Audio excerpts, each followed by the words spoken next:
What if I told you that sugar is silently worsening your sleep apnea and the entire medical world is not going to do a dang thing about it? The shocking truth is that sugar just does not hurt your waistline, it also makes snoring and sleep apnea worse. But here's the real shocker: nobody is talking about this.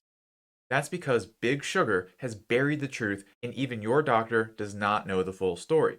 The sugar industry has spent millions of dollars for you to not be aware of these issues. And this runs so deep, you'll never hear about this from your doctor. In fact, I'm going to reveal the shocking truth about what they really teach doctors about nutrition in medical school.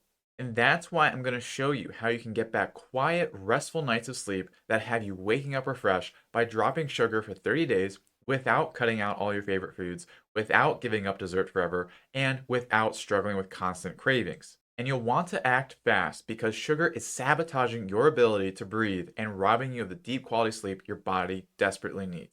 The simplest way to put it is that sugar is like gasoline on the fire of sleep apnea.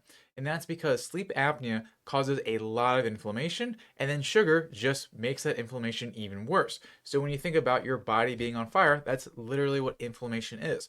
All the little different pieces inside of your cells basically just being big and inflamed and not working. Think of when you sprain your ankle, if you've ever had that done, or really anything else, things puff up, they're inflamed, they're not working well. In sleep apnea, that's happening to every single cell.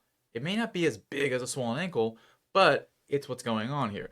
And what that actually looks like, because this great paper with such an exciting title, the bidirectional relationship between boring, let's just try to get through the highlights here, which is how sleep apnea actually makes your body more prone to the damage from sugar.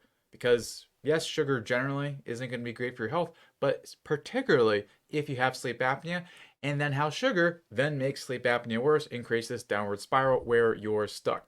So the obvious one is going to be increasing weight, because the higher your weight goes up, that's going to increase the likelihood of having sleep apnea. Extra weight is going to push down on your airways, and also you get some fat inside your tongue. Sounds kind of gross, because it is kind of gross. That will also lead to a more narrow airway. Not fun. The other big one, in addition to inflammation, is also the activation of the sympathetic nervous system. That's basically what like a sugar high is. You eat a bunch of sugar and then like your body's like all revved up, and that's because sugar activates your fight or flight nervous system. Now, try not to use the one time you ate ice cream and slept really well as a counter argument to that. That's basically knocking your body out. But when you have sugar on an ongoing basis, it's going to lead more of the sympathetic nervous system being in overdrive. Now, how that's going to bite you in the butt, or I guess in the throat, is it's going to lead to faster breathing. And as we know, or maybe you don't, maybe I shouldn't assume anything, but when you breathe faster, that's going to be more likely to pull your tongue, your soft palate, all these different muscles, and pull them in and actually lead to your airway being blocked. So that's how sugar is going to drive that. And in fact, if we kind of skip down here a little bit, this is fundamentally why sugar will increase the rate at which you breathe. Because when you ingest sugar, it goes into your cell's mitochondria. And if you just thought the powerhouse of the cell, let me know if I just triggered that core memory from high school biology. Please let me know. But anyway, sugar goes into the mitochondria, and sugar is not a clean burning fuel, it's a dirty burning fuel. Think of it like putting diesel into a car. Well, I'm not sure if this would actually cause this, but something went wrong here. I don't know enough about cars to comment on that. But bottom line, this is what's going on inside of your cells from your mitochondria. You put the wrong fuel in, or too much of the wrong fuel, it's going to lead to all this exhaust. And instead of all this crud coming out, it's actually more carbon dioxide. And that is going to trigger your body to breathe faster. So that's how that works. When you're eating sugar, it's going to lead to faster breathing. Then sleep apnea, when you have that going on, because like I said, it's this vicious cycle of crappy inflammation, very eloquent. Sleep apnea will then lead to more inflammation, more oxidative stress, and then this will actually reduce your body's ability to use glucose from the added sugars that you're eating. And then you have more weight, and then you have more sympathetic activation, so on and so forth. And it just becomes this vicious cycle going down. Because then any glucose you do eat, any sugar in your foods, it's more likely to become this. Now, you must be asking yourself at this time, well, how the heck much? It doesn't take much to do this. So about 8 grams of sugar, which is like half a banana, can trigger this. In this instance, I'm talking about added sugar, like when they put extra sugar in marinara sauce or you're just drinking a bunch of orange juice. That's what qualifies as added sugar when you have an unnaturally high amount of sugar inside of a foodstuff, whether it is natural or manufactured, which is why it is time to get your tinfoil hat on. And I almost regret that I don't have a tinfoil hat prop. I really should get one. Because now is the time we're going to talk about how getting sugar into our diets has been a big setup by Big Sugar. And this is actually a real organization, the Sugar Association. This exists. Like, great naming. Actually, they did rebrand. They used to be the Sugar Research Foundation. Quite a time to be alive in the 1940s. And I would love to tell you that this was a big table of people who meant very well and wanted the best for you in your life and blah, blah, blah, blah, blah. No, they didn't. They wanted to be able to make sure that sugar was used and also highly profitable. And how they did this, and again, this is not my conspiracy theory, this is a published paper in JAMA, which is the Journal of the American Medical Association. You can go check out this paper later. If you have difficulties falling asleep, I always recommend checking out one of the papers I referenced in here. When I'm sharing the insights from this paper, these are not accusations. This paper reviews what they found when they investigated the internal documents of the Sugar Research Foundation, or otherwise known as Big Sugar. And you do have to say it like that. That makes it more suspenseful. Sugar, okay? Just a tip, all right, if you want to talk about this later and sound really cool.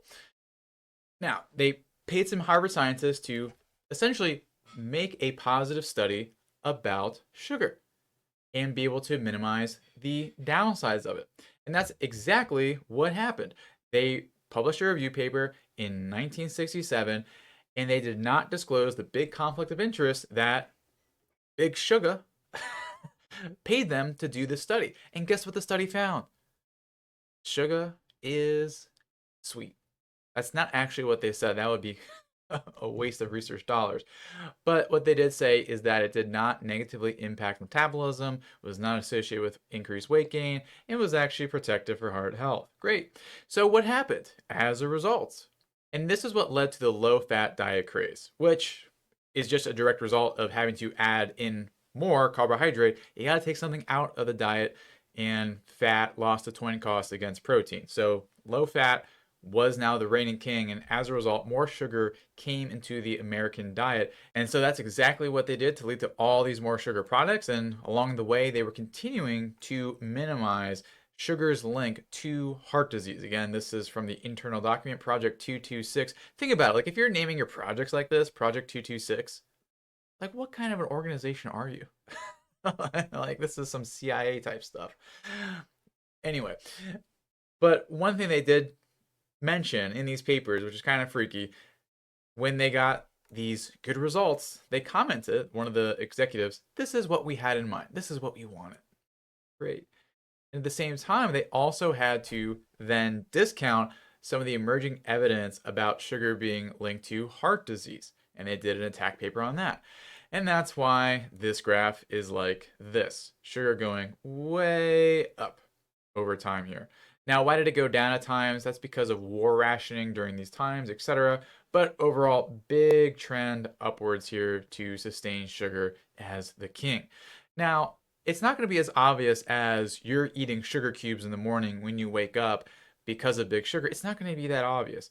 It was about distributing it through the food supply. Because if you can get your hand and all the little different things that are made, that's going to be a better way to profit because no one's going to eat sugar cubes unless, like, I don't know, you're a horse. That's the only thing I can think of, and that's not even a good idea. So sugar finds its way everywhere. Just some common things here, like yogurt, where, oh, a good dairy product. Well, here's 17 grams of added sugar. Ketchup, which is just tomatoes. Or like ketchup, the #1 vegetable of growing kids in this nation. Ugh. 2 tablespoons, 8 grams of added sugar. Salad dressing, which should just be like oil and some seasonings, 7 grams of sugar. Peanut butter, let's just add some sugar in here. And don't even get me started with like Starbucks and all these coffee drinks here. So some of it's going to be obvious, some of it's not going to be obvious here of where they just sneak it into every single thing that you eat. So this one is always kind of surprising to me, the marinara sauce having 6 cubes of sugar throughout the entire thing. Or if someone's going for granola, that's going to have a ton of sugar in it as well. And it's just going to be this big added effect over time of where that sugar is leading to more and more inflammation. Now, this is something you need to be aware of because most doctors are not going to tell you this or even do anything about it. That's because, and this is generous, I'm not sure how true this is. Like, you know, when you learn something, you're like, there's no way that's true. Apparently, allegedly, the average nutrition coursework is 21 hours in the average medical school or averaged across all of them. And if you predict, and this is an accurate prediction, there's about 10,000 hours of medical education. That's about 0.2% dedicated to the number one way for someone to be healthy. Now, we can always argue that medicine should only be for acute things or infections. That's true. But a lot of times, if this is not even in the discussion, what are we really doing? But as Billy Mays would say, and I'm really not sure if this is him, I did not fact check this. I apologize. Kind of looks like I'm pretty sure. There's going to be more here. So we're actually going to pull up a good old medical school curriculum. And I'm pretty sure someone can't sue me just for reading something that's online. And so we're going to just glance through a good old medical school curriculum around nutrition. Now, this is publicly available, so I'm allowed to do this. This is fair use copyright. I'm talking to people, not you, but you're at Dartmouth. I'm talking to you. So what you'll see here is that this is pretty much it. It's not going to be about like healthy carbohydrate choices or the proper timing of meals. It's like, what are the biochemical reactions? Very few people are going to care how much ATP is made depending on the different biochemical status of glycolysis. It's not going to be something that really impacts your health. So a lot of this is wasted on biochemistry, and it's just easy testing material. See who's like alive or brain dead inside of medical school. Then you see like the very next thing, And now after that, like just brief overview of things that aren't really relevant to everyday choices in food, we're dipping right in the pharmacology, right? Drug metabolism and drug metabolism again. Now, even if you go through this here, it's just really basic stuff. So let me break this down what this actually looks like. It's like how many calories should a pregnant woman eat? That's important. Also not something that's going to prevent obesity, diabetes, optimize sleep apnea, and optimize sleep. And then this next part is just really just going through a bunch of diseases that have pretty much all but disappeared, like beriberi, which is when you have a severe B vitamin deficiency. And then it's just more of these very esoteric, very academic things. Like this is basically all about BMI over here, and then doing a nutritional exam to look for some clinical signs and symptoms of skin peeling on your lips and all that for the presence of malnutrition, and so on and so forth. But like none of this is about how to construct a good, healthy diet. None of it ever is, none of it ever will be, because you'll notice that most doctors don't know about this and they also look that way. I'm just going to say it. The doctors who do know about nutrition, it's because they've taken a personal interest in it. So, coming back to where is the hope in this? So, the hope in this is knowing what happens to your sleep and overall health if you cut out sugar for 30 days, the whole crux of this video. So I'm going to go through certain time periods, 24 hours, 3 days, 7 days, 15 days, and of course the 30-day mark, what you can expect to see, and then we'll get into a lot of the top ways to make this happen and to make it easy. So with 24 hours, and I'm sorry if I made you dizzy with all that scrolling, but nonetheless, that's why it's a YouTube video. At 24 hours, this is going to be the starting point, but think of it like you're stumbling out of the starting blocks, because doing this is going to be difficult. You may have done this, you may have failed before. Okay, gotta let that go and leave that behind. Or you may be someone who's going to experience some difficulty here. I'm just being honest with you. So what's going on with your body is when you cut out the added sugar, this is then going to force your metabolism to pull glycogen from your liver. Because if you've been eating a lot of added sugars or even not even mindful of it, your body is almost dependent on sugar. So when you take it out, it's not going to shift your metabolism right away. Your body's expecting glucose, and it's going to take it from the liver. So that's going to start happening. Now, you won't feel the results of this right away. You may actually feel some benefit in this time span. Maybe you feel a little less up and down, but you may also have cravings. It's going to vary. This is why I call this like a stumbling start to the whole affair. Now, many folks, if they're having a lot of added sugars, maybe they're more reactive to it or have a lot of inflammation, you can start to see improvements already in breathing. Because when inflammation goes down, that will actually lead to exponentially large improvements in airflow and ease of breathing at night. And one thing I want to say, I know the word detox is here. Like, don't put me in the detox bin with detox people. It's just a phrase I'm using for this whole idea. All right, so calm down. Calm down if someone's like, what are you detoxing? All right. Relax. Now, at day 3, I think this little quote encapsulates it. Sometimes it gets worse before it gets better, or sometimes it gets worse before it gets even worse. Now, in this phase, this is when you are going to go through the wobble. If you're ever going to quit in the phase, it's going to be at this mark because you may not get through the cravings yet. Your metabolism is still adjusting to not have more added sugars in your diet. And then also dopamine levels in your brain, they're going down because you don't have that added sugar to keep your dopamine up and high. As a result, mentally, physically, you will feel a little bit sluggish because you're going through this adjustment period. Think of it like this. Let's say that you hurt your right hand. The first day you stop using your right hand and use your left hand, it's going to feel good because you're not causing more pain and more inflammation. Now, after that, after you've experienced a slight amount of relief, still using your left hand, it's going to be awkward. All right, you're going to try to give people handshakes and they're going to think you're in some weird club and all this other stuff that's going to happen. I don't think that's going to happen, but nonetheless, that's what your body is doing. It's trying to adjust to a different pattern of metabolism. So that's going to be the hard thing. We'll talk about how to make this easier in the next part with the tips. But as you're going on, in approaching 7 days, this is when you're going to actually start to have a good amount of balance, all right? Where your cortisol and your insulin levels are starting to stabilize. And these will make you stable. So this is when the shift in metabolism starts to be better, where your cells aren't reliant on added sugar and all that extra glucose. It can start to use fat and protein a lot better so that you're able to function a lot more. You can use more clean burning fuels and have less of the cruddy exhaust that I showed you earlier. So at the 7-day mark, this is when you'll start to actually be glad that you did this. I make this sound so attractive and awesome, right? But you'll start to feel those shifts, less irritable, more focused, steadier energy. And alongside with that, that's when you're going to have the improvement in sleep quality. Because one of the biggest things that goes awry at night is this unstable metabolism at night. But once you have that, things are going a lot more smoothly. Your breathing is more regular. It's going to be a bit slower. That's going to reduce snoring. That's going to reduce those apnea events and allow you to have deeper quality sleep.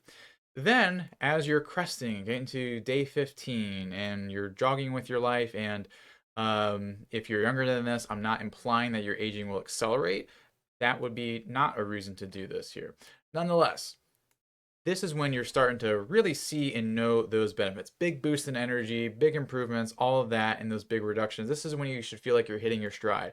And day 30, now by day 30, it's just going to be more of that. Because once you really get to day 15, I find most people, it's pretty easy to get to day 30. Because once you've broken through that initial inertia, it's just really up from there, hence this nice looking mountain.